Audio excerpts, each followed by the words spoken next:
Hello everyone, welcome back to the class. कैसे हैं आप सब? आई होप आप सब अच्छे होंगे और अपनी पढ़ाई को अच्छे तरीके से कर रहे होंगे। आज की क्लास को शुरू करते हैं, जो कि एमसीक्यू बेस्ड क्लास है, जिसके अंदर नर्सिंग से रिलेटेड ही कुछ एमसीक्यूज़ हैं जिसे आज हम डिस्कस करेंगे। शुरू करते हैं हम अपनी क्लास को। First question is which bone forms the forehead.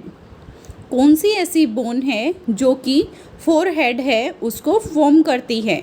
Option है temporal, frontal, occipital and parietal. तो क्या होता है कि जो हमारी क्रेनियल्स बोन होती हैं, जो कि हमारी स्कल की बोन होती हैं, वो होती हैं 8 क्रेनियल बोन। ठीक है, कौन कौन सी? जैसा कि इमेज में आपको दिखाया गया है, ethmoid, sphenoid, frontal, 2 parietal, 2 temporal and 1 occipital bone. ठीक है, जो फ्रंटल बोन होती है वो फॉर्म करती है हमारा जो फोरहेड का पोर्शन होता है, जो माथे वाला पोर्शन होता है, उसको फ्रंटल जो बोन है वो बनाती है। तो राइट आंसर क्या होगा? Frontal bone. नेक्स्ट क्वेश्चन देखते हैं। The temporalis muscle which helps close the jaw attached to the which part of the mandible। कि जो टेम्पोरल मसल होती है जो कि मैंडिबल से जॉइन होती है और जो हमारी जा होती है उसको क्लोज करने में हेल्प करती है, वो कहाँ से अटैच होती है? ऑप्शन है turbulence, mandibular condyles, coronoid process and conchae. तो जो टेम्पोरल मसल होती है जो कि जा की क्लोजिंग में हेल्प करती है और जो मैंडिबल से अटैच होती है, उस पार्ट को हम बोलते हैं कोरोनोइड प्रोसेस। ठीक है, नेक्स्ट क्वेश्चन देख लेते हैं। Which of the following ribs are known as true ribs. कि कौन सी ऐसी रिब्स होती हैं जिसको ट्रू रिब्स बोला जाता है? ऑप्शन है ribs 1st to 12th, ribs 1st to 7th, ribs 8 to 12th and ribs 11 to 12th। तो क्या होता है कि जो ह्यूमन बीइंग होते हैं, ठीक है, उसके अंदर 12 पेयर्स होते हैं। ठीक है, 12 पेयर्स रिब के होते हैं। ठीक है, क्या होता है इसके अंदर? इसको 3 पार्ट्स में डिवाइड किया गया है। जो फर्स्ट 7 होती है, फर्स्ट से लेके जो 7 होती है वो आती है ट्रू रिब्स के अंदर। ठीक है, एंड जो 8th, 9th एंड जो 10th होती है वो होती है फॉल्स रिब्स। ठीक है, और जो बचती है 11th एंड 12th वो comes under the floating ribs. जो 11वीं और 12वीं नंबर की रिब्स होती हैं उसको फ्लोटिंग रिब्स बोला जाता है। अब इनको कैसे अलग किया गया है, कैसे इनकी डिवीज़न की गई है, वो होता है कि जो फर्स्ट रिब से लेके जो 7th रिब होती है, ठीक है, वो डायरेक्टली अटैच होती है किससे? स्टर्नम से।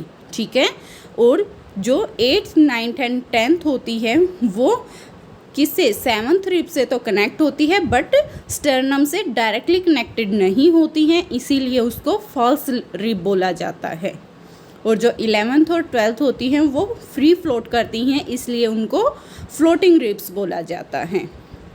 तो क्वेश्चन में पूछा गया था कि कौन सी ऐसी रिब्स हैं जिसको ट्रू रिब्स के नाम से जाना जाता है? तो राइट आंसर होगा रिब्स 1st to 7th। ठीक है, नेक्स्ट क्वेश्चन है straightening the knee is dash of the knee.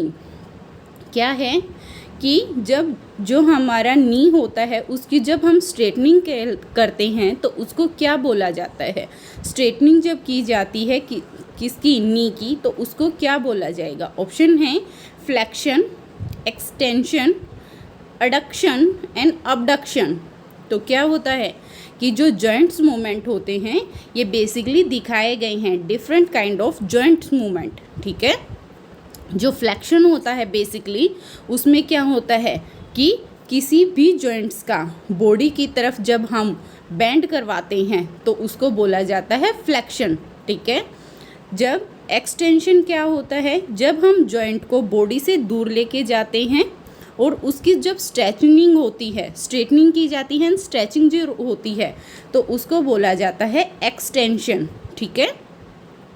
Adduction और अबडक्शन क्या होता है कि इसको हम जब सेंट्रल लाइन से देखते हैं, ठीक है, जो सपोज करो ये हमारी सेंट्रल लाइन है, ठीक है, जब सेंट्रल लाइन के पास कोई चीज़ आएगी दैट इज़ एडक्शन, और जब सेंट्रल लाइन से दूर जाएगी तो वो होगा अबडक्शन। तो पूछा गया था कि जो नी है उसकी स्ट्रेटनिंग हुई है तो उसको क्या बोलेंगे, that is extension of the knee. Next question है, name the complication which can develop if the client remain for a long time in the lithotomy position. क्या होता है कि अगर पेशेंट है वो लंबे टाइम तक लिथोटमी पोजीशन में रह गया है तो उसको कौन सी ऐसी कॉम्प्लिकेशन है जो कि डेवलप हो सकती है। सबसे पहले बात की जाती है लिथोटमी पोजीशन की, तो जो लिथोटमी पोजीशन है वो चाइल्ड बर्थ की भी पोजीशन बोली जाती है। ठीक है, जिसके अंदर जो क्या होता है, पेशेंट है वो बैक पर लेटा होता है बट जो उसके लेग्स होते हैं वो स्टैंड पर स्ट्रिप्स की हेल्प से होल्ड होते हैं। ठीक है, तो ऐसी कौन सी कॉम्प्लिकेशन हो जाएगी अगर पेशेंट है वो लंबे टाइम तक अगर लिथोटमी पोजीशन में रहेगा। ऑप्शन है urinary retention, respiratory distress, contractures, deep vein thrombosis. तो क्या होगा अगर पेशेंट है लंबे टाइम तक अगर लिथोटमी पोजीशन में परसिस्ट कर रहा है तो पेशेंट को क्या होने के चांसेस हैं, that is DVT, deep vein thrombosis. ठीक है, पेशेंट को डीवीटी होने के चांसेस हो जाते हैं। डीवीटी होता क्या है, इसके अंदर जो वेन होते हैं एक में या एक से ज़्यादा जो वेन होते हैं उसमें थ्रोम्बोसिस, क्लॉट फॉर्म हो जाते हैं। ठीक है, और बेसिकली जो लेग्स होती हैं उसके अंदर जो क्या होता है, डीप वेन थ्रोम्बोसिस है वो देखा जाता है। नेक्स्ट क्वेश्चन देखते हैं, the women who doesn't feed the infant may have, कि कोई फीमेल है जो कि बच्चे को फीड नहीं करवा रही है तो उसके अंदर क्या हो जाता है, कौन सी ऐसी कंडीशन है जो उसके अंदर देखी जाएगी। ऑप्शन है increased estrogen, fall in prolactin levels, decreased progesterone and none of the above। कि कोई वुमेन है who doesn't feed the infant, बच्चे को दूध नहीं पिला रही है तो उसके अंदर क्या होगा, fall in prolactin levels, कि जो उसके अंदर जो प्रोलैक्टिन का लेवल है वो फॉल हो जाता है। ठीक है, होता कब है, प्रोलैक्टिन का लेवल है वो कम कब हो जाएगा, विद इन 14 to 21 डेज़ के अंदर, 14 से 21 दिन के अंदर अंदर जो प्रोलैक्टिन का लेवल है वो फॉल करना शुरू कर जाता है। नेक्स्ट क्वेश्चन की तरफ मूव करते हैं, a baby friendly hospital initiative has focused on following except, कि जो बेबी फ्रेंडली हॉस्पिटल होते हैं वो कौन सी ऐसी चीज़ें हैं जिसके ऊपर फोकस करते हैं सिवाय इसके। ऑप्शन है newborn care, promoting breast feeding, clean delivery practices and exclusive breast feeding till 2 years. क्या कि जो बेबी न्यूबॉर्न हुआ है उसके अच्छे तरीके से केयर करेंगे, जो ब्रेस्ट फीडिंग है उसको प्रमोट किया जाएगा, एंड क्लीन डिलीवरी प्रैक्टिस, जो डिलीवरी की जो प्रैक्टिस है उसको अच्छे एंड साफ़ सुथरे ढंग से परफॉर्म किया जाएगा। बट किस चीज़ के ऊपर फोकस नहीं करते हैं, exclusive breast feeding till 2 years, इसको प्रमोट नहीं करते हैं। ठीक है, कौन से, baby friendly hospitals. Next question है, the example of bacterial food borne infection is, कि कौन सा ऐसा इन्फेक्शन है जो कि बैक्टीरिया से फूड बोर्न होता है। ऑप्शन है oxyuriasis, gastroenteritis, viral hepatitis and botulism. तो जो बैक्टीरियल फूड बोर्न इन्फेक्शन होता है वो होता है बोटुलिज्म। ठीक है, होता क्या है बोटुलिज्म का, बेसिकली एक सीरियस इलनेस होती है जो कि किसकी वजह से होती है, क्योज्ड बाय टॉक्सिन्स, जो कि बॉडी के ऊपर अटैक करते हैं। किसके ऊपर? जो नर्व्स होती हैं। क्या होता है कि जो क्लोस्ट्रीडियम बोटुलिनम था बैक्टीरिया, क्लोस्ट्रीडियम बोटुलिनम एक बैक्टीरिया है जो कि खाने के अंदर जाके टॉक्सिन्स क्योज करता है, ठीक है। उसकी वजह से क्या होता है कि जो नर्व्स होती हैं उसके ऊपर अटैक होता है, जिसकी वजह से क्या होगा कि ब्रीदिंग के अंदर डिफ़िकल्टी आएगी एंड मसल्स में पैरालिसिस होने के चांसेस हैं एंड समटाइम्स अनफॉर्चुनेटली डेथ भी हो सकती है, ठीक है। बात कर लेते हैं ऑक्सीयूरियासिस की। जो ऑक्सीयूरियासिस होता है ये एक पिनवॉर्म इन्फेक्शन होता है।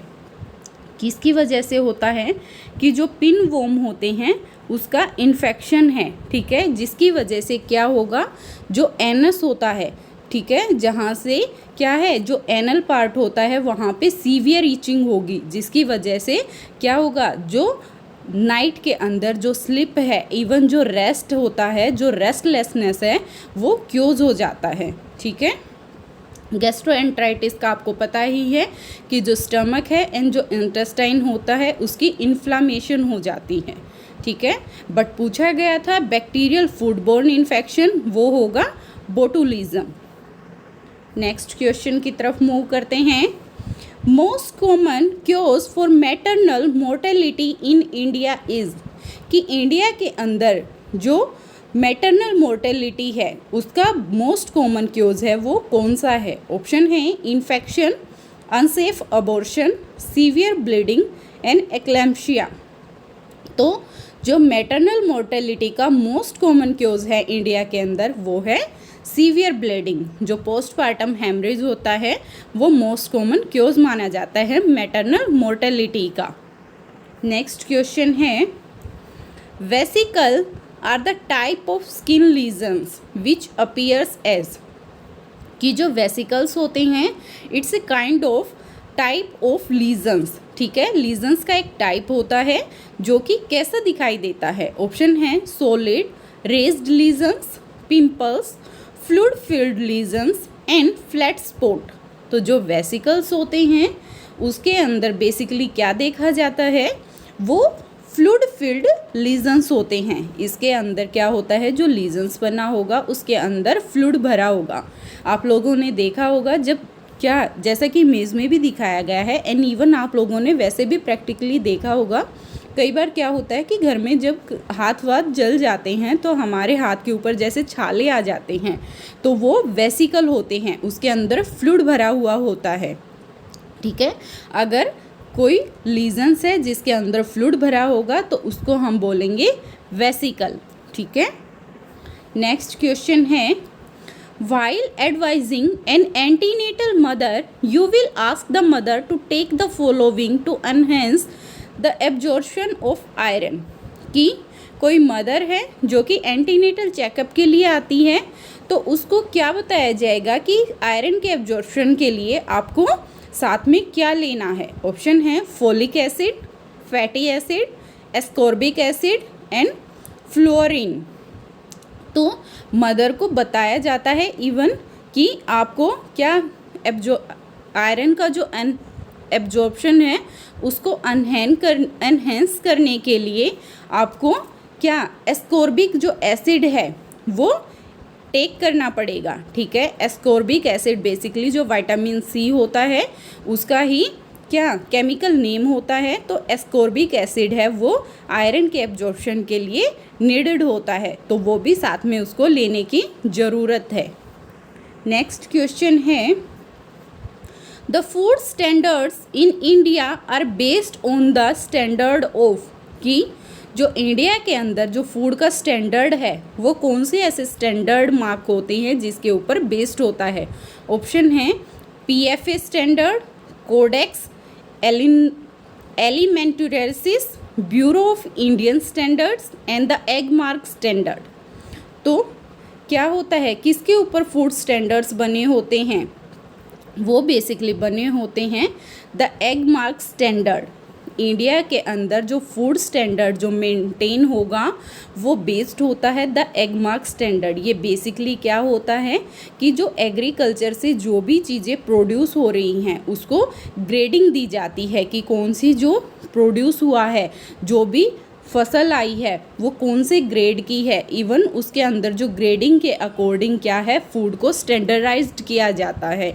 जो पीएफए स्टैंडर्ड होता है वो बेसिकली किस लिए होता है, प्रिवेंटिंग फूड अडल्ट्रेशन, कि जो खाने के अंदर जो अडल्ट्रेशन होती है, मिलावट होती है, उसको रोकने के लिए स्टैंडर्ड्स मेंटेन होते हैं। ठीक है, नेक्स्ट क्वेश्चन देख लेते हैं। The approximate weight of the uterine soon after the completion of labour, कि जैसे ही जो लेबर की प्रोसेस है वो कंप्लीट हुई है उसके बाद में जो यूट्रस है उसका वेट बेसिकली कितना होगा। ऑप्शन है 1000 ग्राम, 50 ग्राम, 500 मिलीग्राम एंड 1000 मिलीग्राम। तो after the completion of labour the approximate of uterine is 1000 ग्राम। ठीक है, नेक्स्ट क्वेश्चन है the full form of MDT is, कि जो MDT है वो बेसिकली किस लिए स्टैंड करती है, उसकी फुल फॉर्म है वो क्या होगी। ऑप्शन है multi dimensional therapy, moderate drug therapy, multi drug therapy, multi bacillary drug therapy.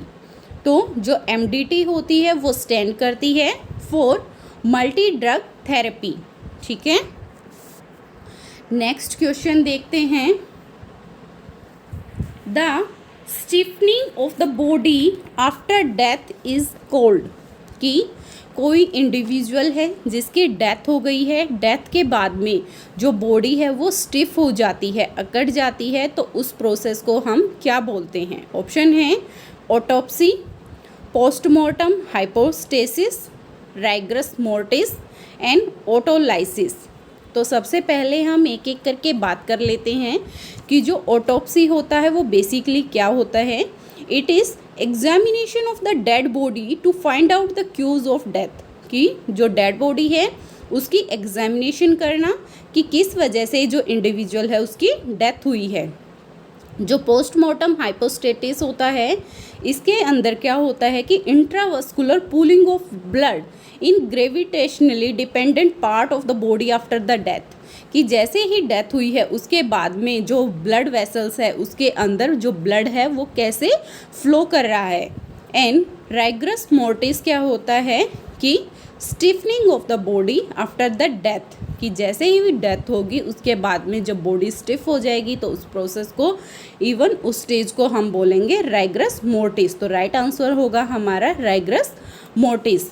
जो ऑटोलाइसिस होता है वो क्या होता है कि जो बॉडी होती है उसकी जो सेल्स होती हैं, जो टिश्यूज़ होते हैं, वो क्या होता है कि जो बॉडी के खुद के एंजाइम होते हैं वो ही उसको डिस्ट्रक्ट करना स्टार्ट कर देते हैं। बेसिकली वो एंजाइम क्या होते हैं कि जो लाइसोजाइम्स होते हैं उससे रिलीज्ड जो एंजाइम होते हैं वो खुद के टिश्यूज़ होते हैं और जो खुद की सेल्स होती हैं उसके ऊपर अटैक करना शुरू कर देते हैं। तो दैट इज़ ऑटोलाइसिस। लेकिन क्वेश्चन में पूछा गया था stiffening of the body after the death, that is rigor mortis. Next question है the best indicator of maternal health and child health services is, कि सबसे बेस्ट इंडिकेटर क्या होगा मैटरनल एंड चाइल्ड हेल्थ का। ऑप्शन है anaemia in mother, birth rate, MMR maternal mortality rate and IMR infant mortality rate. तो जो IMR होता है इन्फेंट मोर्टेलिटी रेट जो होता है that is the best indicator of the maternal and child health services. Next question है excoriation mean, जो क्या है एक टर्म दी गई है दैट इज़ एक्सकोरिएशन, उसका मीनिंग पूछा गया है। ऑप्शन है friction of the skin, skin irritation, superficial loss of the skin substances and ulcer. तो जो एक्सकोरिएशन होता है उसके अंदर it's a type of disease, ये एक स्किन डिजीज़ होती है जिसके अंदर जो स्किन की ऊपर की जो लेयर होती है वो लॉस होना शुरू हो जाती है, उसकी पीनिंग करता है। जो इंडिविजुअल जिसको एक्सकोरिएशन डिजीज़ होगी वो क्या करेगा, अपनी जो स्किन है उसको पिन करता रहेगा, ठीक है। तो superficial loss of the skin substance that is excoriation. Next question देखते हैं। Pus formation in the socket of the teeth is known as, कि जो सॉकेट ऑफ द टीथ होते हैं उसके अंदर अगर पस फॉर्म हो गई है तो उसको क्या कहते हैं। ऑप्शन है glossitis, root abscess, cancrum oris and pyorrhoea. तो अगर सॉकेट ऑफ द टीथ के अंदर पस फॉर्म हो गई है तो उसको हम बोलेंगे पायरिया, ठीक है। ग्लोसाइटिस क्या होता है कि जो इन्फ्लामेशन ऑफ द टंग की इन्फ्लामेशन को हम ग्लोसाइटिस बोलते हैं। जो कैनकरम ओरिस होता है बेसिकली क्या होता है, it's a kind of devastating infectious infection which destroy, क्या होता है इसके अंदर जो माउथ होता है, जो ओरल एरिया है उसकी जो सॉफ्ट एंड जो हार्ड टिश्यूज़ होते हैं उसको डिस्ट्रॉय करना शुरू कर देते हैं। It's a kind of infection, cancrum oris. Next question है, a patient in terminal phase is admitted to a hospice centre for, क्या होता है कि कोई पेशेंट है जो कि कोई डिजीज़ है उसकी टर्मिनल फेज से जा रहा है। अब हमें एट लास्ट हमें पता है कि पेशेंट अब डेथ के नज़दीक है तो वो होस्पिस सेंटर में आया है, तो वो बेसिकली किस लिए है। ऑप्शन है palliative care, health promotion, preventive measures and curative strategies. तो पेशेंट है टर्मिनल फेज में है, होस्पिस सेंटर में एडमिट हुआ है, come for the palliative care, कि जो उसकी लास्ट टाइम में जितनी अच्छी केयर हो सके उसके लिए ही उसको क्या है एडमिट करवाया गया है। नेक्स्ट क्वेश्चन है, fish is the intermediate host to transmit the disease of, कि जो फिश होती है वो कौन सा ऐसा क्या डिजीज़ को ट्रांसमिट करने के लिए एक इंटरमीडिएट होस्ट का काम करती है, ठीक है। ऑप्शन है hookworm, round worm, thread worm and tape worm. तो राइट आंसर क्या होगा हमारा कि जो फिश है वो टेप वॉर्म का जो इन्फेक्शन है उसको ट्रांसमिट करने के लिए एक इंटरमीडिएट होस्ट का काम करती है, ठीक है। नेक्स्ट क्वेश्चन देख लेते हैं। The major social factor for maternal mortality in India, कि इंडिया के अंदर जो मैटरनल मोर्टेलिटी है उसके लिए जो मेजर सोशल फैक्टर है वो कौन सा है। ऑप्शन है unsafe abortion, anaemia, mall nutrition and accident.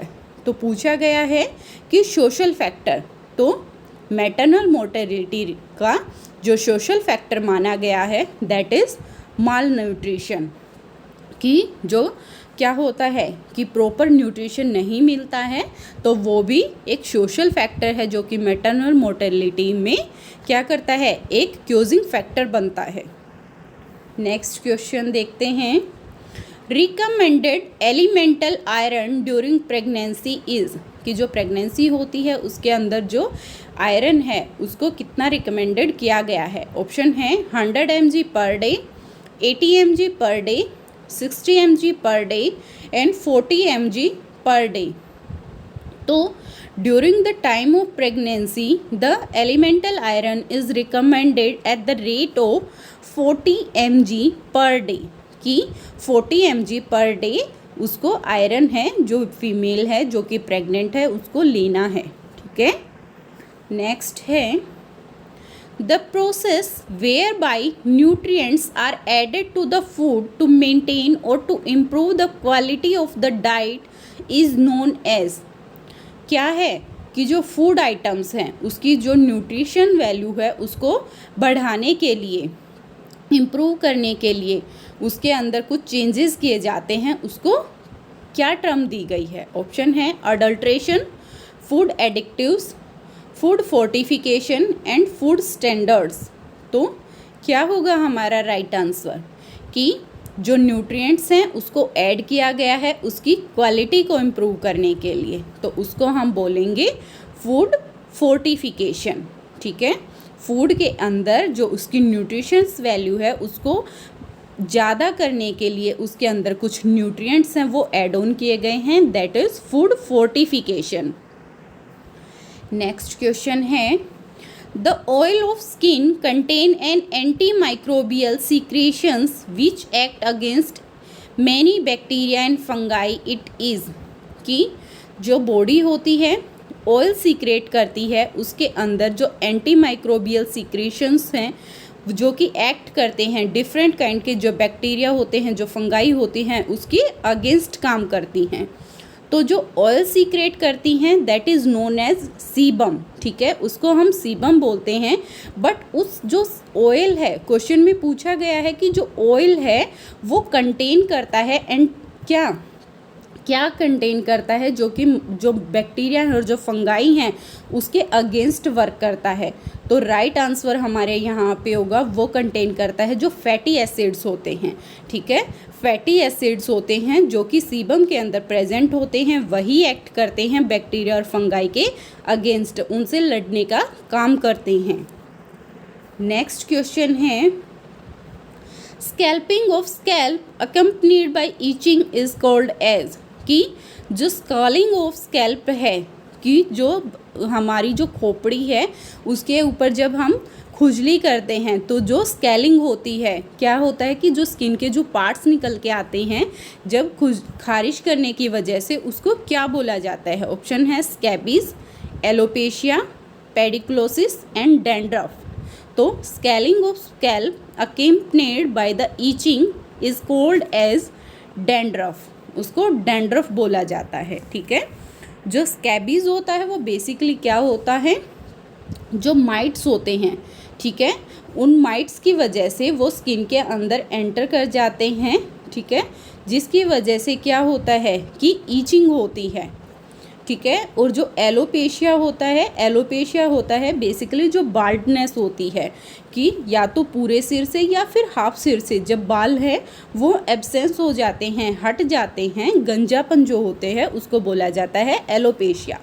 And जो पेडिक्लोसिस होता है दैट इज़ लाइस, कि जो सिर में जुएँ पड़ जाती हैं उसको पेडिक्लोसिस बोला जाता है।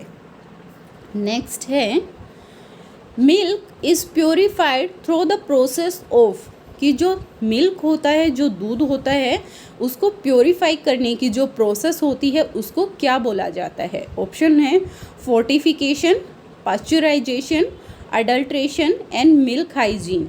तो क्या होता है कि जो मिल्क को जो प्योरीफाई करने की जो प्रोसेस होती है उसको हम बोलते हैं पास्चराइजेशन। जो फोर्टिफिकेशन होता है वो क्या होता है कि न्यूट्रिशन वैल्यू को ऐड ऑन करने के लिए हम कुछ न्यूट्रिएंट्स हैं वो फूड आइटम्स के अंदर ऐड ऑन कर देते हैं, ठीक है। और जो अडल्ट्रेशन होता है उसके अंदर क्या होता है कि जो है क्वांटिटी है उसको बढ़ाने के लिए हम जो फूड है उसके अंदर जो क्या है कुछ अलग से प्रोडक्ट मिला देते हैं, जो कि क्या होता है सेफ़ नहीं होते हैं हेल्थ के लिए। आप लोगों ने देखा होगा कि कई बार क्या होता है कि जो मिर्च होती है उसके अंदर कुछ बोलते हैं कि ईंट का बुरादा मिला दिया, जो होता है कि जैसे धनिया पाउडर होता है उसके अंदर भी कुछ और मिला देते हैं। मिलावट जो होती है उसको बोला जाता है अडल्ट्रेशन। नेक्स्ट क्वेश्चन है, dryness of mouth resulting from salivary gland dysfunction is called as, कि जो माउथ है उसकी ड्राइनेस हो गई है, किसकी वजह से हुई है कि जो सलाइवरी ग्लैंड है जो कि सलाइवा सीक्रेट करती हैं उसकी डिसफंक्शनिंग हो गई है, वो अपना प्रॉपर काम नहीं कर रही है। तो इस प्रोसेस को हम क्या बोलते हैं? Xerostomia, stomatitis, cheilosis and dehydration. तो क्या है कि ड्राइनेस हुई है माउथ की, किसकी वजह से? सलाइवरी ग्लैंड के डिसफंक्शन की वजह से। तो वो प्रोसेस कहलाती है जीरोस्टोमिया, ठीक है, जीरोस्टोमिया कहलाएगी। और जो चिलियोसिस होता है बेसिकली क्या होता है कि स्वेलिंग हो जाती है एंड फिशरिंग ऑफ द स्किन, ठीक है, जो लिप्स के जो पास का एरिया होता है उसके में स्वेलिंग और जो क्या है कटाव देखे जाते हैं, तो उसको बोला जाता है चिलियोसिस। नेक्स्ट क्वेश्चन है, the interaction of exogenous and endogenous rhythm in the body is called as, कि जो बॉडी के आउटसाइड जो प्रोसेस हो रही हैं एंड इवन जो बॉडी के इनसाइड जो प्रोसेस हो रही हैं उनके बीच की जो रिदम है, जो उनके इंट्रैक्शंस है, उसको क्या बोलते हैं? ऑप्शन है rhythm of life, circadian rhythm, biological clock and synchronisation. तो जो इंट्रैक्शन होती हैं, एक टाइम पे कोई दो एक्टिविटीज़ हो रही हैं तो उसको हम बोलेंगे सिंक्रोनाइजेशन, कि interaction of the exogenous and the endogenous rhythm in the body is called as synchronisation. Next question देखते हैं। Vaginal bleeding any time from 6 hour after delivery to the end of puerperium is called, कि जैसे ही जो puerperium period है and even delivery के जो 6 hours हुए हैं उसके बाद में जो वेजाइनल ब्लीडिंग है वो शुरू हो गई है तो उसको क्या बोलते हैं? ऑप्शन है secondary haemorrhage, tertiary haemorrhage, antepartum haemorrhage and primary haemorrhage. तो विद इन 6 आवर तो उसको हम बेसिकली बोलेंगे एंटीपार्टम हेमरेज। नेक्स्ट क्वेश्चन है ब्रुक्सिज्म रेफर्स टू, जो ब्रुक्सिज्म एक क्या है टर्म दी गई है। एग्ज़ाम में कई बार ऐसे होता है कि छोटी छोटी टर्म्स होती हैं उसको दे दिया जाता है और उसके बारे में पूछा जाता है। तो पूछा गया है कि जो ब्रुक्सिज्म होता है वो क्या डिनोट करता है? ऑप्शन है slip walking, nightmares, nocturnal enuresis and tooth grinding.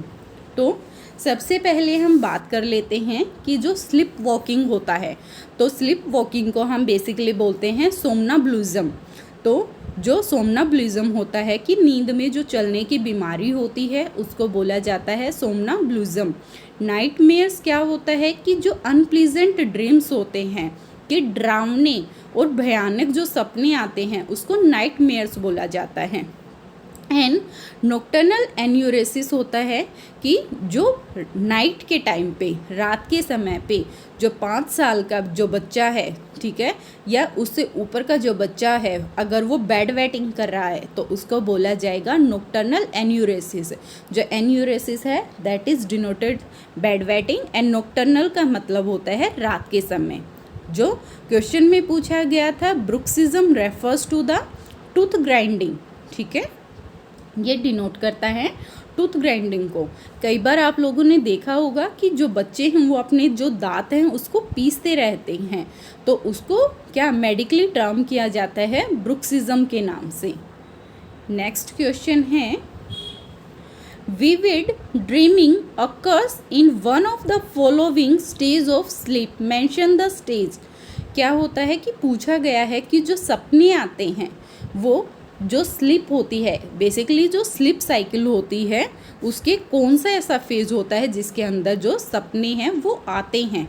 Option है stage 1 NREM, delta stage, REM stage, stage 2 NREM।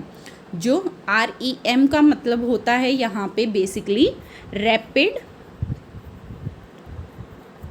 Eye movement, ठीक है, रैपिड आई मूवमेंट होता है REM का मतलब। तो stage 1 non rapid eye movement and stage 2 non rapid eye movement.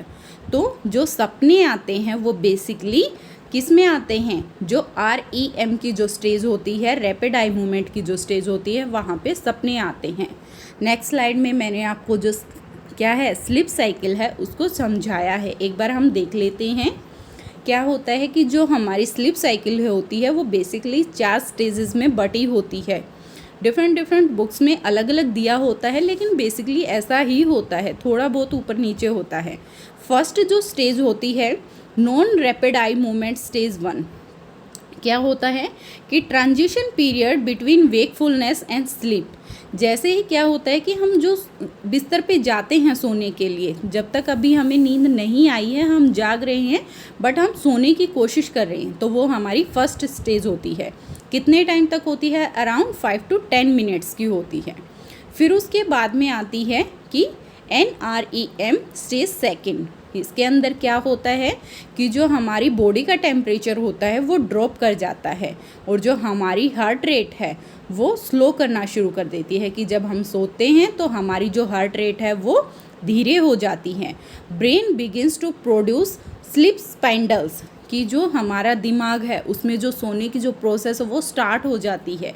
And कब तक होती है? लास्ट अप्रोक्सीमेटली 20 मिनट्स कि 20 मिनट तक जो स्टेज सेकंड है वो चलती है।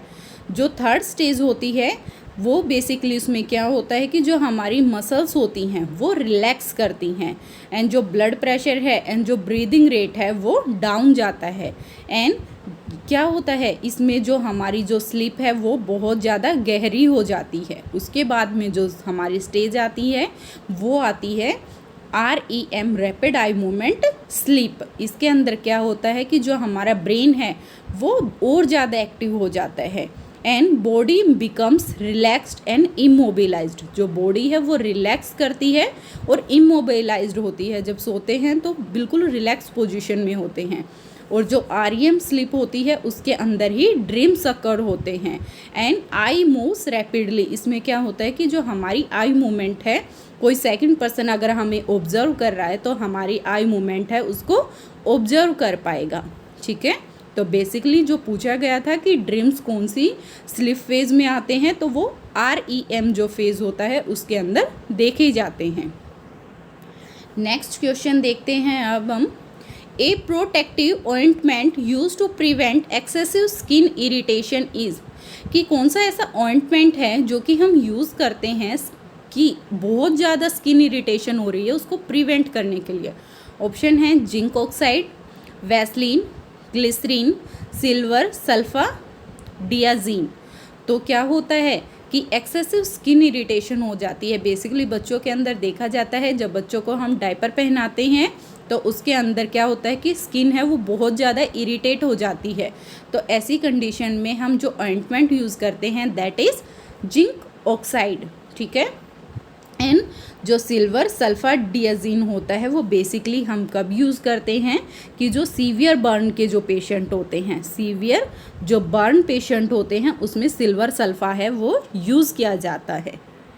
नेक्स्ट क्वेश्चन है the mid day meal programme is an integral part of कि जो मिड डे मील प्रोग्राम है वो शुरू किया गया था वो बेसिकली किसका पार्ट है? ऑप्शन है special nutrition programme, supplementary feeding programme, applied nutrition programme and feeding for specific deficiency. तो जो मिड डे मील प्रोग्राम है is an integral part of the supplementary feeding programme. जो सप्लीमेंट्री फीडिंग प्रोग्राम है उसका basically एक part था जो mid day मील जो है वो।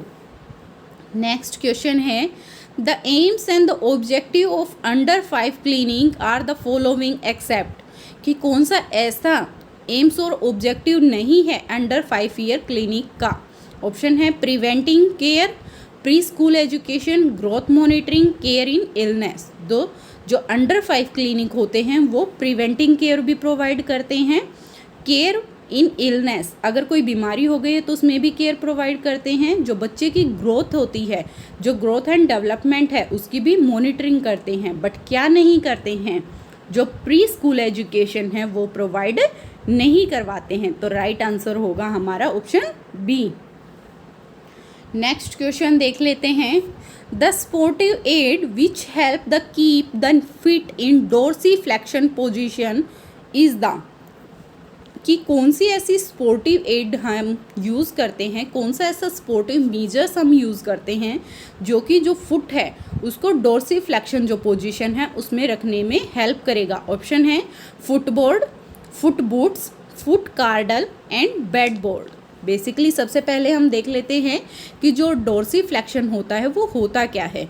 देखो जैसे कि इमेज में दिखाया है ये क्या है, ये फुट है। ठीक है, जो फुट है अगर हम उसको ऊपर की तरफ उठाते हैं, ठीक है, तो दैट इज़ डोर्सीफ्लेक्शन कि हम उसको ऊपर की तरफ मोड़ रहे हैं। ठीक है, अगर हम उसको नीचे की तरफ ये हमारा नॉर्मल पैर है।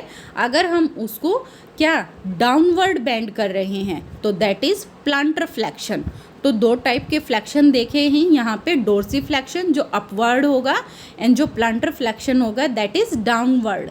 तो जो डोर्सी फ्लेक्शन की पोजीशन में रखना है पैर को तो कौन सा SS40 मीजर यूज़ करेंगे, तो वो होगा दैट इज़ फुटबोर्ड। जो फुटबोर्ड होता है हम उसको प्लेस कर देंगे पैर के नीचे और जिस पोजीशन में हमें रखना है वहाँ पे हम बैंडेजिंग कर देंगे, जिससे क्या होगा पैर है वो स्पेसिफिक जो पोजीशन हमें चाहिए उसमें प्लेस रहेगा।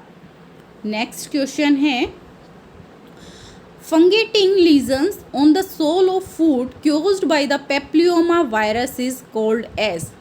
कि जो पैर होते हैं, जो पैर का जो सोल होगा, ठीक है, उसके अंदर क्या होता है फंगस की वजह से जो लीजन्स बन गए हैं, घाव बन गए हैं, बेसिकली जो पेप्लियोमा वायरस है, तो वो क्या होगा, जो पेप्लियोमा वायरस ने क्योज किए हैं तो उसको हम क्या बोलेंगे। ऑप्शन है कॉन्स, प्लांटर वार्ट्स, पैरन, क्या पेरोनकाइया एंड कैलस। तो क्या होता है, क्या है बेसिकली ये क्या है, लीजन्स के टाइप होते हैं। जो कॉन्स होता है उसमें बेसिकली क्या होता है, जो कॉन्स एंड कैलस होता है, आप लोगों ने देखा होगा कि जो फ्रिक्शन होता है और क्या प्रेशर और जो फ्रिक्शन है उसको प्रिवेंट करने के लिए जो हमारी स्किन है स्पेसिफिक जो पार्ट है उससे हार्ड हो जाती है। आप लोगों ने देखा होगा जो लोग बहुत मेहनत का जो हार्ड वर्क करते हैं, कि जैसे कि जो खेतों में काम करते हैं, जिसको कस्सी का काम होता है, रेगुलरली वो काम करते हैं, तो उनके हाथों में आपने देखा होगा कि छाले टाइप से बन जाते हैं और वो जो स्किन है वो बहुत ज़्यादा हार्ड हो जाती है। बट वो छाले नहीं होते हैं, उसके अंदर कोई फ्लूइड नहीं होता है, लेकिन जो हार्ड स्किन हो जाती है तो उसको बोला जाता है कॉन्स एंड कैलस। जो कॉन्स होते हैं वो छोटे होते हैं, कॉन्स और कैलस में सिर्फ डिफरेंस यही है कि जो कॉन होते हैं वो छोटे होते हैं, जैसे कि क्या मक्के का दाना होता है उसके साइज के होते हैं छोटे छोटे, और जो कैलस होता है वो बेसिकली बड़े साइज का होता है। ठीक है, अभी इन्होंने पूछा है क्या कि जो fungating lesions on the sole of foot caused by the papilloma virus, तो उसको हम बेसिकली बोलते हैं प्लांटर वार्ट्स। राइट आंसर होगा हमारा ऑप्शन बी। ये बेसिकली क्या होता है कि जब हम नंगे पैर से ऐसे क्या होता है कि हमने शूज़ वगैरह नहीं डाले होते हैं और हम कभी पार्क वाक में वॉक करते हैं, तो जो पेप्लियोमा वायरस होता है वो हमारी जो सोल होता है हमारा पैर का उससे एंटर कर जाता है और उसके बाद में जो लीजन फॉर्म करता है that is planter वार्ट्स। Next question देख लेते हैं। पेरीनेटल मोर्टेलिटी मीन्स, कि जो पेरीनेटल मोर्टेलिटी होती है उसका मतलब होता क्या है। Still birth and early neonatal death, infant mortality and neonatal mortality, infant and maternal mortality, maternal mortality rate. जो प्रीनेटल मोर्टेलिटी होता है कि जो डेथ हो जाती है उसका क्या मतलब है, तो राइट आंसर होगा हमारा स्टिल बर्थ। या तो मदर वोम में ही बच्चे की डेथ हो गई है या फिर अर्ली न्योनेट डेथ, कि जैसे ही बच्चे का जन्म होता है तुरंत उसकी डेथ हो गई है, वो काउंट होगा प्रीनेटल मोर्टेलिटी के अंदर। नेक्स्ट क्वेश्चन है presence of a dark red और bluish discolouration due to settling of blood in the body is known as. क्या होता है, क्या डेड बॉडी है जिसके अंदर क्या देखा जा रहा है, जो स्किन है उसकी डिस्कलरेशन देखी जा रही है, या तो वो डार्क रेड कलर की होगी या वो फिर ब्लूइश कलर की होगी, किसकी वजह से की है, जो ब्लड है वो सेटल हो रहा है, तो उसको क्या बोलेंगे। ऑप्शन है autolysis, autopsy, rigor mortis and postmortem hypostasis. तो जो पीछे एक क्वेश्चन आया था जिसके अंदर क्या स्टिफनिंग ऑफ डेड बॉडी पूछा गया था, तो उसमें मैंने आपको एक्सप्लेन किया था कि जो intravascular pooling of the blood होता है तो उसकी वजह से क्या देखा जाता है, पोस्टमार्टम हाइपोस्टेसिस, जिसकी वजह से क्या होता है कि जो बॉडी है उसकी डिस्कलरेशन भी देखी जाती है। ठीक है, बोलते हैं ना कि इंसान की जब डेथ हो गई है तो उसका जो कलर है वो चेंज हो गया है, नीला पड़ गया है। ठीक है, तो उसको बोला जाता है पोस्टमार्टम हाइपोस्टेसिस। नेक्स्ट क्वेश्चन है the feeling of being unable to move और talk just before waking and falling asleep is, क्या होता है कि या तो हम जागने का जो टाइम होता है, हम सोए हैं उसके तुरंत जब हमें जागने का टाइम होता है उससे जस्ट पहले, या फिर हम सोने जा रहे हैं उस टाइम पे क्या होता है कि हम बोलने में, बात करने में, इवन चलने में थोड़ा अनेबल हो जाते हैं। Feeling of being unable to move talk, बात करने में ऐसा लगता है कि जैसे अभी नहीं हो रहा है, तो उस जो कंडीशन है उसको क्या बोलते हैं? ऑप्शन है sleep apnoea, sleep paralysis, sundowner syndrome and Pickwickian syndrome. तो बेसिकली क्या होता है कि जो स्लीप एपनिया होता है, स्लीप एपनिया में बेसिकली क्या होता है कि हम प्रॉपर तरीके से सोए हैं, ठीक है, बट उसके बाद भी हमें क्या है, लिथार्जिक फील हो रहा है, रेस्टलेसनेस फील हो रही है। तो at the time of sleeping जो ब्रीदिंग है वो स्टॉप होगी और स्टार्ट होगी। बेसिकली क्या होता है, जब लाउड स्नोरिंग करते हैं, जब क्या होता है, जब स्नोरिंग होती है, खराटे लेते हैं, तो उसमें जो हमारी जो ब्रीदिंग प्रोसेस होती है वो डिस्टर्ब होती है। तो उसकी वजह से क्या होता है कि स्लीप एपनिया जो ब्रीदिंग है स्लीप के टाइम पे वो स्टॉप भी होती है, देन उसको स्टार्ट भी होती है। नेक्स्ट है सनडाउनर सिंड्रोम। तो सनडाउनर सिंड्रोम क्या होता है? It's a kind of psychiatric syndrome होता है, ठीक है। क्या होता है कि जिसमें नर्वस सिस्टम है एंड कुछ साइकेट्रिक सिम्टम्स हैं वो देखे जाते हैं। इसकी वजह से क्या होगा कि जैसे जैसे सन डाउन होगा, जैसे सूरज ढलता है उस टाइम पे क्या होगा, जो पेशेंट है उसके अंदर सिम्टम्स देखे जाएंगे। पेशेंट है वो एजिटेटेड होगा, कंफ्यूज्ड होगा, एंजाइटी होगी, एग्रेसिव होगा, उसको बहुत ज़्यादा गुस्सा होगा। कब होगा ऐसा? जब सन डाउन होगा, एट द लेट नून और लेट आफ्टरनून के टाइम पे, इवनिंग के टाइम पे and even at the time of night. तो ऐसे जो सिम्टम्स होते हैं, जो डिजीज़ कंडीशन होती है, हम उसको बोलते हैं सनडाउनर्स सिंड्रोम। और जो लास्ट है दैट इज़ पिकविकियन सिंड्रोम। जो पिकविकियन सिंड्रोम होता है उसको हम किस नाम से और जानते हैं? Obesity hypoventilation syndrome. कि क्या पर्सन है ओबीज है एंड इवन जो उसके ऑक्सीजन है उसकी भी क्या है, हाइपोवेंटिलेशन हो रहा है, तो उसको पिकविकियन सिंड्रोम बोला जाता है। क्वेश्चन में पूछा गया था feeling of being unable to move और टॉक जस्ट बिफोर वेकिंग और द फॉलिंग एस्लीप। सोने से पहले एंड इवन जगने से पहले क्या होता है कि चलने में और बात करने में असमर्थ हो जाते हैं, तो उस कंडीशन को बोला जाता है स्लीप पैरालिसिस, ठीक है। नेक्स्ट क्वेश्चन देख लेते हैं। ट्राइएंगुलर पर्ली वाइट और yellowish foamy spot on bulbar conjunctiva of the cornea indicate deficiency of. कि जो आई के अंदर जो कॉर्निया एंड जो कंजक्टिवा है उसके अंदर वाइट कलर का जो पर्ल होता है या फिर लाइट येलो कलर का एक स्पॉट देखा जाता है, वो बेसिकली किसकी वजह से होता है? ऑप्शन है vitamin B12, vitamin B6, vitamin A and vitamin D। तो बेसिकली आई से रिलेटेड जो हम विटामिन मानते हैं, अगर उसकी डेफिशिएंसी हो रही है तो उसकी वजह से क्या है, जो क्या दिखाया गया है कि ट्रायंगल पर्ली वाइट और येलोइश क्या स्पॉट दिखाई देगा, that is vitamin A। Next question है a premature male infant is admitted to the high risk in nursery. कि एक प्री मैच्योर क्या लड़का है जो कि छोटा मेल इन्फेंट है जो कि एडमिट हुआ है हाई रिस्क नर्सरी में। On the admission assessment the nurse note there are no testis in the scrotum. In relation to this finding the nurse would. क्या होगा कि नर्स जब उसका एडमिशन असेसमेंट कर रही थी तो उसने देखा कि जो उसका स्क्रोटम है उसमें टेस्टिस है वो नहीं है, बेसिकली जो मेल रिप्रोडक्टिव ऑर्गन्स होते हैं वो प्रेजेंट ही नहीं है। तो नर्स है उसको जो फाइंडिंग मिली है उसके बाद में वो क्या करेगी? ऑप्शन है document the finding, prepare the parents for immediate और orchiopexy, evaluate the child for low set ears and monitor the urine output. तो बेसिकली क्या होता है कि एडमिशन जब असेसमेंट हो रही है, अगर उसको कुछ भी फाइंडिंग्स मिल रही है तो नर्स क्या करेगी? Document the findings. कि कुछ भी मिल रहा है, कोई भी फाइंडिंग मिल रही है उसको डॉक्यूमेंटेशन किया जाएगा। नेक्स्ट क्वेश्चन है macule is a type of skin lesions which has, कि जो मैक्यूल्स होते हैं it's also a type of skin lesions, वो बेसिकली कैसे होते हैं। ऑप्शन है flat spots, solid raised lesions, fluid filled regions, raised lesions and pimples. तो क्या है, इमेज में आप देख पा रहे हैं कि क्या है, चेहरा दिखाया गया है और चेहरे के ऊपर ब्लैक से कलर के स्पॉट्स दिखाई दे रही हैं, ठीक है। बट क्या है, कुछ फ्लूइड फील्ड नहीं है, कोई उभरा हुआ हिस्सा नहीं है।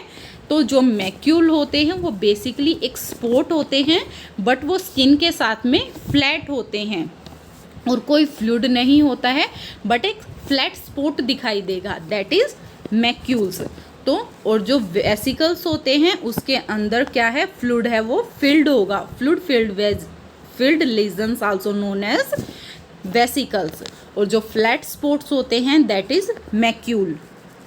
नेक्स्ट है which intervention would be inappropriate in the emergent care of a client with a dislocation. क्या होता है कि एग्ज़ाम में जब क्वेश्चंस आते हैं हम कुछ वर्ड्स हैं उसको इग्नोर कर देते हैं और हमारा जो आंसर है वो गलत हो जाता है। यहाँ पे पूछा गया है कि कौन सा इनएप्रोप्रिएट है, ठीक है, क्या गलत तरीका है। अगर किसी पेशेंट को इमरजेंसी में लाया गया है, उसकी डिसलोकेशन देखी जा रही है, तो कौन सा ऐसा इंटरवेंशन है जो कि इनएप्रोप्रिएट है। ऑप्शन है splinting the joint in the dislocated position, कि जो भी डिसलोकेटेड पोजीशन उसमें स्प्लिंट कर देना, providing tactile stimulation distal to the affected joints, putting joints through passive range of motion and applying ice to the joint. तो क्या है कि कौन सा ऐसा जो इंटरवेंशन है वो इनअप्रोप्रिएट है, that is putting joints through passive range of motion, कि जो जॉइंट है जो डिसलोकेशन हुई है उसमें क्या है, मोशन करवाना, ठीक है, तो ऐसा नहीं करवाना है। नेक्स्ट क्वेश्चन है the period from disease initiation to disease detection in non communicable disease is known as, कि क्या है कि डिजीज़ की शुरुआत हुई है और जो डिजीज़ के डिटेक्शन का जो पीरियड है क्या नॉन कम्युनिकेबल डिजीज़ में, उस पीरियड को बेसिकली हम क्या बोलते हैं। ऑप्शन है communicable period, serial interval, generation time and latent period. तो जो लेटेंट पीरियड होता है वो बेसिकली टाइम पीरियड होता है कि डिजीज़ की शुरुआत से लेके उसके जो क्या है उसका डिटेक्शन हुआ है, जब तक उसके साइन सिम्टम्स हैं वो नहीं दिखाई दिए हैं, जब तक उसकी डिटेक्शन नहीं हो पाई है, डायग्नोज नहीं हो पाया है, तो उसके बीच का जो टाइम पीरियड है that is known as latent period. Next question देख लेते हैं which is a sign of socialization is started in a 6 month old infant, कि एक 6 महीने का बच्चा है उसके अंदर जो सोशलाइजेशन का जो साइन है वो कौन सा देखा जाएगा। ऑप्शन है social smile, begin to fear strangers, smiles at mirror image and shows emotions such as jealousy. तो जो 6 महीने का बच्चा है उसके अंदर जो सोशलाइजेशन का जो साइन देखा जाएगा वो बेसिकली क्या होगा कि जब स्ट्रेंजर्स आते हैं तो वो उसे फियर करना शुरू कर देगा, डर लगना शुरू कर देगा। तो बच्चा है जैसे ही उसको स्ट्रेंजर्स हैं जो लेगा तो वो रोना शुरू कर देते हैं, begins to fear strangers. Next question है one of the important intervention necessary for quick recovery of a surgical client in the post operative period, कि किसी पेशेंट की कोई सर्जरी हुई है जो उसका पोस्ट ऑपरेटिव पीरियड है उसके अंदर जो उसकी रिकवरी को फास्ट करने के लिए कौन सा ऐसा इंटरवेंशन है जो कि इम्पोर्टेंट है। ऑप्शन है reduce anxiety, promoting communication, relieving abdominal distension and preventing wound infection। जो वुंड होगी उसका इन्फेक्शन है उसको प्रिवेंट करेंगे। तो क्या करना चाहिए कि जो उसकी रिकवरी फास्ट हो, तो हमें जो इन्फेक्शन है उसको प्रिवेंट करना है, प्रिवेंटिंग वुंड इन्फेक्शन, ठीक है। नेक्स्ट क्वेश्चन है when the nurse carries out A surgical dressing for an infected wound which method she would adopt, कि क्या है कोई इन्फेक्टेड वुंड है जिसकी क्या है, सर्जिकल ड्रेसिंग कर रही है कोई नर्स, तो वो कौन सा ऐसा मेथड है जो कि वो अडॉप्ट करेगी। ऑप्शन है सर्कुलर, वो सर्कुलर राउंड फॉर्म में जो ड्रेसिंग है वो करेगी। फर्दर टू द नियर, कि वो दूर से पास लेके आएगी। पेरीफ्री टू द सेंटर, कि वो पहले दूर से करेगी, देन उसके जो सेंटर होता है कि जो पहले कॉर्नर्स पे करेगी, देन धीरे धीरे वो ड्रेसिंग है वो सेंटर पे लेके आएगी। And centre to the periphery, कि पहले सेंटर पे स्टार्ट करेगी सर्जिकल ड्रेसिंग को, देन वो आउटर साइड जो कॉर्नर्स है वहाँ तक लेके जाएगी। तो क्या है, जो अगर सर्जिकल ड्रेसिंग कर रही है और क्या है जो वुंड है वो इन्फेक्टेड है, तो वो क्या करेगी, पेरीफ्री टू सेंटर, दूर नहीं लेके जाएगी, वो पहले साइड का साफ करेगी, देन उसको क्या करेगी, ड्रेसिंग करते वक्त वो क्या है, आउटसाइड से इनसाइड लेके आएगी। ठीक है, नेक्स्ट है incision and drainage of A wound is an example of, क्या है कि कोई वुंड है उसका इंसीज करके उसकी जो भी क्या उसके अंदर जो कंटेंट है उसको ड्रेन आउट किया है, तो वो कौन से टाइप की सर्जरी का एग्जाम्पल है। ऑप्शन है reconstructive surgery, urgent surgery, required surgery and elective surgery. तो क्या है कि रिक्वायरमेंट थी हमें वहाँ पे कि क्या है, वुंड प्रेजेंट है उसके अंदर, हमें पता है कि पस फॉर्म हो गई है, तो हमें रिक्वायर है, हमें ज़रूरत है उसको ठीक करने के लिए, हमें उसको क्या है कट लगा के हमें जो भी उसका कंटेंट है उसको बाहर निकालना पड़ेगा, तो वो वहाँ पे हमारी रिक्वायरमेंट है, इसलिए वो सर्जरी होगी, that is required surgery. Elective surgery वो होती है कि हम अपनी मर्जी से सर्जरी करवाना चाहते हैं, कि क्या होता है कई बार इमरजेंसी कंडीशन होती है जहाँ पे सर्जरी है वो अर्जेंट बेसिस पे कर दी जाती है। ठीक है, और इलेक्टिव सर्जरी क्या होती है कि जैसे कि बच्चे का जो जन्म होता है, चाइल्ड बर्थ की जो प्रोसेस होती है उसमें जो माँ है वो पेन नहीं होल्ड कर पा रही है, तो ऐसी कंडीशन में वो बोल देती है, वो इलेक्टिवली चूज़ कर लेती है कि मुझे सी सेक्शन ही करवाना है, तो वो इलेक्टिव सर्जरी में आएगा। ठीक है, एंड जो रिकंस्ट्रक्टिव सर्जरी होती है बेसिकली उसमें क्या होता है कि जो नी ट्रांसप्लांट होता है, जैसे कि जो अच्छे के लिए क्या किया जाता है कि फ्यूचर में जो चीज़ें हैं वो अच्छी हो जाएं, तो वो comes under the reconstructive surgery. लेकिन यहाँ पे पूछा गया था incision and drainage of A wound, that is required surgery.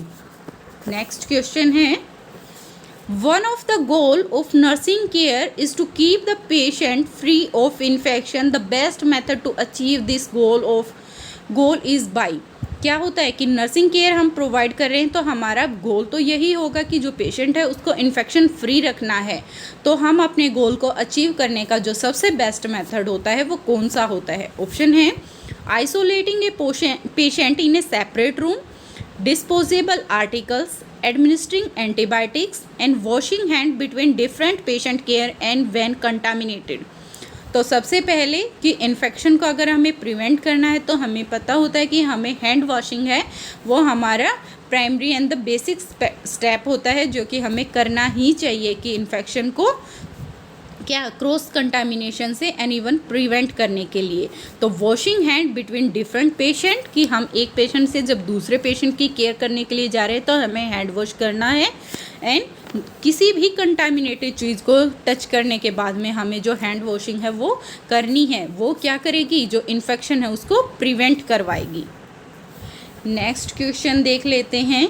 A client is receiving whole blood. When she start to shake with chills, her temperature is 101 degree Fahrenheit.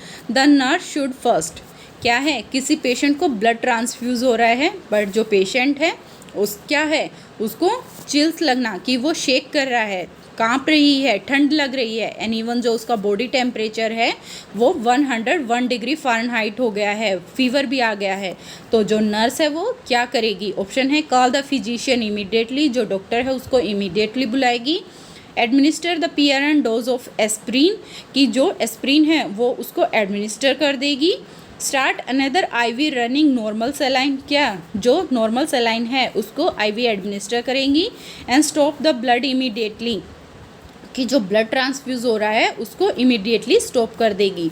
तो क्या करना चाहिए होता है, अगर पेशेंट है उसके अंदर कोई भी क्या ऐसी कंडीशन नॉर्मल से अगर अलग देखी जा रही है कि पेशेंट की बॉडी के अंदर कुछ चेंजेस आ रही हैं, जैसे कि क्वेश्चन में बताया गया कि पेशेंट है वो शेक कर रहा है ठंड से, ठीक है, और जो उसका टेम्परेचर है वो भी इंक्रीज़ हो गया है, तो क्या करना होता है कि स्टॉप द ब्लड इमीडिएटली, जो ट्रांसफ्यूज़ हो रहा है उसको एट द पॉइंट ही रोक देना है, आगे उसको ट्रांसफ्यूज़ नहीं करना है।